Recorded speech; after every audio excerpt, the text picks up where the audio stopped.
Thiết thực chào mừng Đại hội đại biểu toàn quốc lần thứ 14 của Đảng và kỷ niệm 81 năm ngày thành lập Quân đội Nhân dân Việt Nam 22 tháng 12 năm 1944, 22 tháng 12 năm 2025. Ngày 13 tháng 12 năm 2025, Ủy ban Nhân dân xã Tháp 10 tổ chức giải bóng đá 5 người dành cho đảng viên. Tham gia giải có 8 đội đến từ Đảng ủy, Ủy ban Nhân dân, Ban chỉ huy quân sự, Công an xã và các ấp. Các đội thi đấu theo thể thức loại trực tiếp, tạo không khí sôi nổi, đoàn kết và tinh thần thể thao cao thượng. Kết quả, đội ấp Mỹ An 3, ấp Mỹ An 4 giải nhất.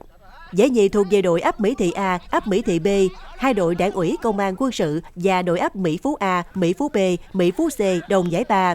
Giải bóng đá được tổ chức nhằm thúc đẩy phong trào rèn luyện thể dục thể thao trong đội ngũ cán bộ đảng viên, qua đó góp phần nâng cao sức khỏe, đời sống tinh thần, tạo sân chơi lành mạnh, giao lưu, đoàn kết và trao đổi kinh nghiệm giữa các đơn vị trong toàn xã.